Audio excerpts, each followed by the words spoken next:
everybody, this is the Sliders Review. I'm here today to talk about Black History Month. The month that is a celebration of my people, because I am a black man and everything. And it's about all our accomplishments, all the oppression that we have gone through over like centuries of living in like America and stuff like that.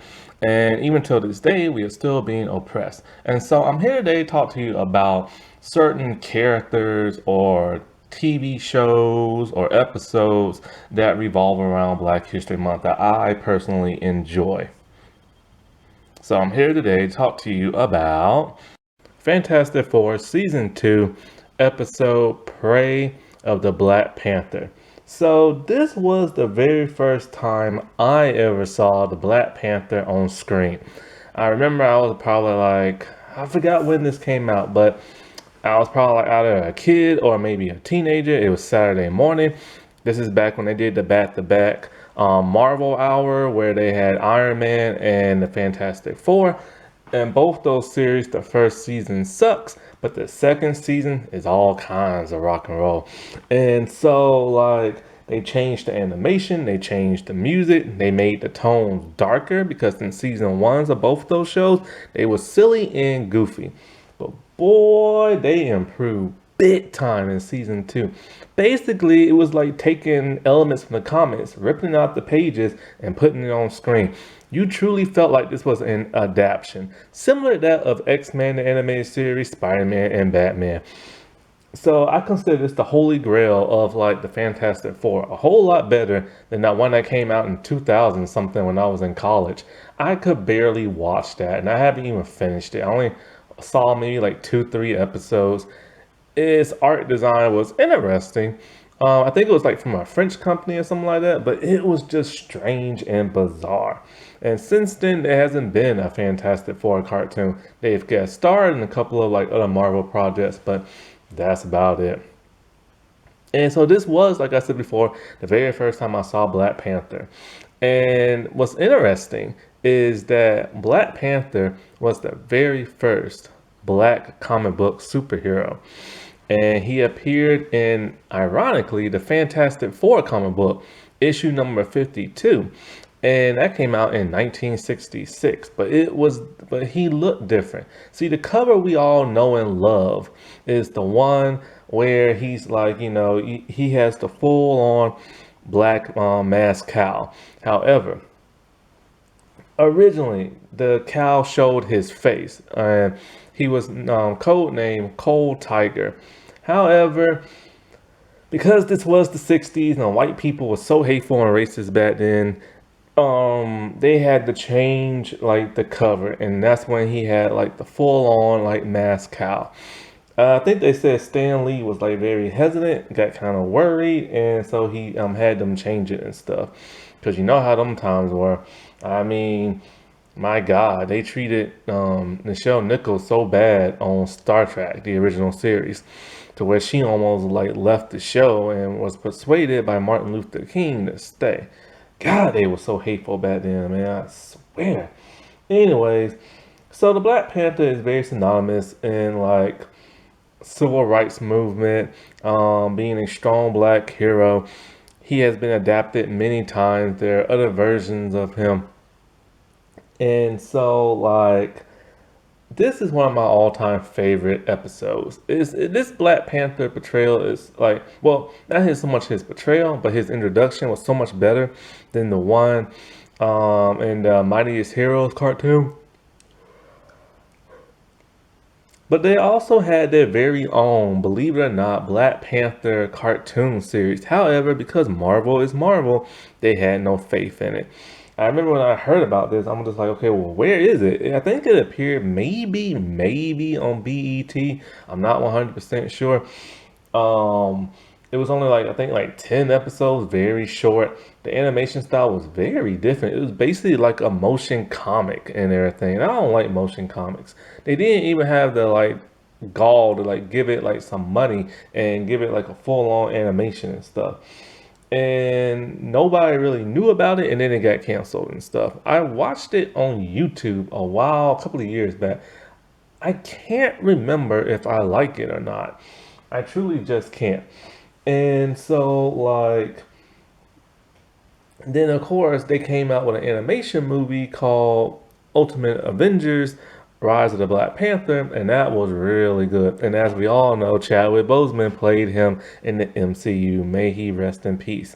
And so like this episode, basically what happens is this.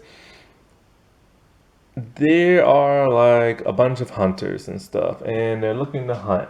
And the Wakanda people see this, but then they see, I think, like a giant animal that's red. I forgot what kind of animal it is. Might be an elephant or something like that, or a giant lion or something. But it attacks the men. So they tell T'Challa about this, and so he knew this day one day would come. This is what he's been preparing for.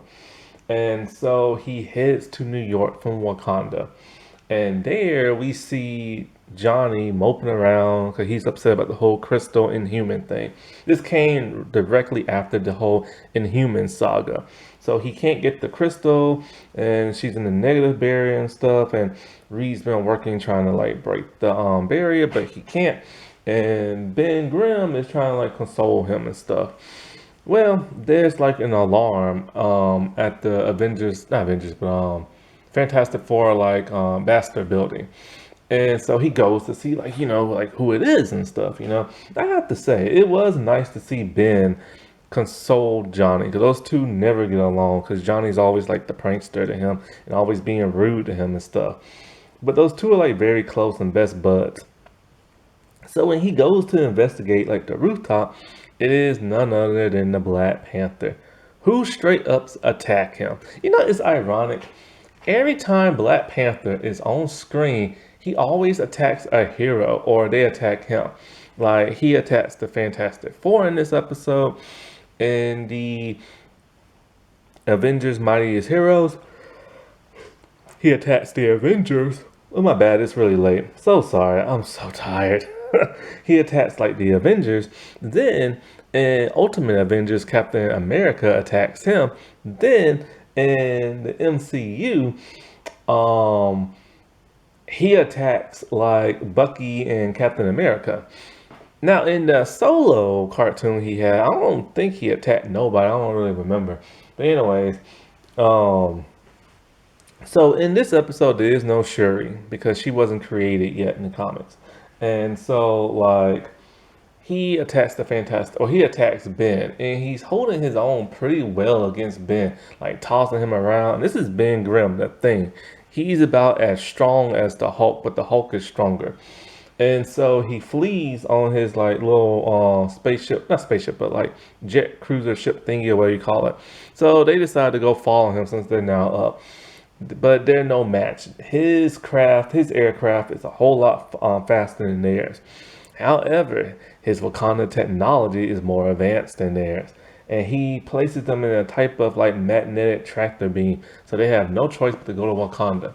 And so like as they go there, Reed is very surprised that he is now able to see Wakanda because you can't see it on the map and stuff. They've heard of it, but nobody knows of it.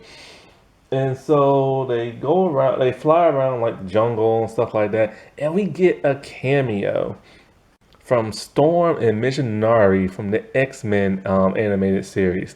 But this Storm has like short hair and stuff.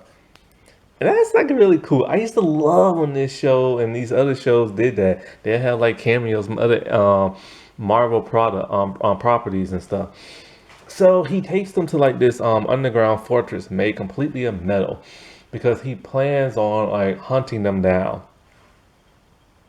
And so while like they're there, he separates them with this type of like repulsor beam type thing. The closer they're to each other, they're like magnets, like they just repel against each other. That's the polarities like reverse and stuff. And so now they're all separating. He is ready to like attack. So Johnny is the first one up, and he takes them all out one by one. So he's able to lure Johnny into like a giant like box that he's unable to like bust through. Cause Johnny's so stupid, he just followed the dude into the box and stuff. And then next is like Sue, and so she's like all invisible and stuff. And so she's hoping to, like, not make a noise so that he won't find her. Now, one thing I've noticed that when he fights them, he's narrating the whole time. I kind of like that. That's really cool. A lot of cartoons used to do that back in the day because you don't know what his technology is about. So he's like letting us know. So that's really awesome.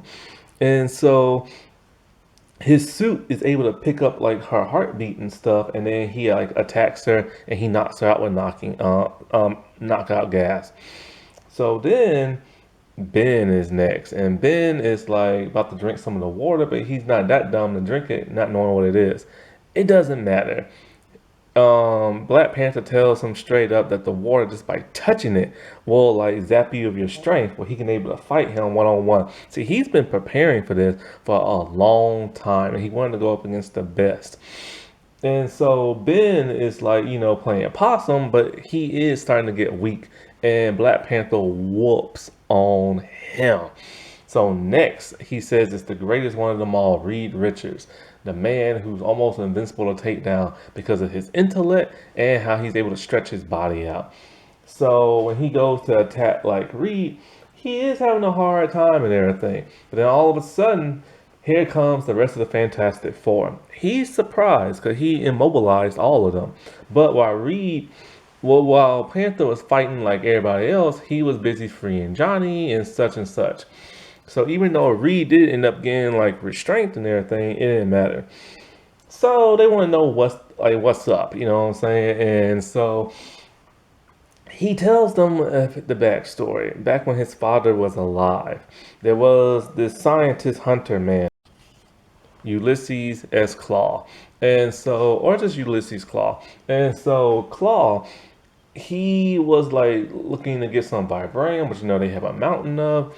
And so he ends up killing T'Chaka, Black Panther's father. But Black Panther at this point in time, T'Challa is just like a little kid. So he takes the weapon of Claw and he tries to like kill Claw with it, but he ends up like taking out his hand and then hitting him in the gut, but he wasn't strong enough to hold the weapon. So he knew at some point Claw would come back, so he wanted to train so he can defeat him. So then he used like the vibranium to use as currency to go to some of the best colleges in America, which is straight up from the comics and stuff. And then he started training all forms of martial arts. He built his suit and he took on the mantle of like Black Panther. He wanted to fight the Fantastic Four because he knew if he could defeat them, he could be prepared for anything to protect his people. So everybody understands stuff for Sue. Sue is pissed. Sue is pissed. Oh, one thing I wanted to mention, the animation on this is breathtaking. It's that old school 90s animation that is like not just realistic, but like surreal realism. And it looks like real people. Sometimes they go a little too far when they cringe their faces and they look a little mean and wrinkly, but the animation has this weird fluidity to it. I love this animation. It is some of the best I've ever seen. I think a Filipino company that's now out of business used to animate it. And so Spider-Man the animated series was very much like this, and so was like X-Men. But X-Men had more of a comic booky look. And so I really miss this animation. Everything's so silly and goofy and childish looking now. Now there's suits. Now in season 1, the Fantastic Four wore these bright light blue suits. In season 2, they wore dark blue suits, but had like this black shadow effect. So it looked like they was wearing black with blue highlights. And that's the same thing with Black Panther's costume. It's blue, but it has these shadow effects that make it look like black with blue highlights. Now what's cool about Black Panther's outfit in this, it's the same one from the comic, exactly like that. I missed this suit. It was a good suit. Now his new suit is good too, but I missed the cape, man. And so he gives Sue some like vibranium bracelets and everything. And at some point in time, they find Claw because he's like attacking Wakanda. They're like these weird like animals that are giant and red. So Johnny tries to stop it, but he can't. So he tries to go Nova, which is stupid. And he ends up like taking the monster out, but like he takes himself out too. See what these monsters are is Claw. He has the ability to make sound into like light constructs, solid matter. Hey, just roll with his comic books, you know what I'm saying? I guess if Green Lantern can do it, he can do it too. And so, like, he attacks all of them, they all fight. And so, like, they realize that the vibranium is able to absorb his, like, sound wave matter and stuff. So, Reed gets like a piece of vibranium and he like deflects like the ray, and so then Ulysses falls into like his portal device. Now, when they was attacking the monster, they found Ulysses because he Black Panther figured he had to use a big machine, and somehow he deduced it was someplace underground in this abandoned place. So you think he's dead, but of course he's not. He comes back as this weird red shaped dude. You know, he looks the way he does in the comic book, in the old school comic books. He looks like he's wearing like a red suit, this weird looking face, some weird looking underwear tights, and of course that little device that's on his right hand. And so like now he's able to create like constructs, but like out of his body. So he's riding like giant animals, and he's just like attacking the Fantastic Four and everybody else. But of course, Black Panther gets the upper hand, and you know him and the Fantastic Four, they defeat Claw. And so after the defeat, they like I think he falls down on the mountain of vibranium, which causes him to shrink for some bizarre reason. I don't get it. I just don't get it. Maybe there's a reference in the comic, but I just don't know. So then after that, he figured his quest is complete and he's gonna stop being Black Panther. Only for the Fantastic Four to make him stop and have him realize that there's too much danger in the world and his people is gonna need protection. And so that he should stay this hero known as the Black Panther and stuff. And so he does after that. That's his only appearance in the entire like series. It was really good. It was highly action packed. He is voiced by none other than Keith David, and you know that man's voice, Goliath from Gargoyles and everything. And so like you know, Black Panther means a lot to the black community. Like before that, there was nothing, and I mean nothing, but white superheroes from like the 1940s to 1960s and stuff. And this dude went up against everybody. Happy Black History Month, everybody. I'll talk to you later. Bye.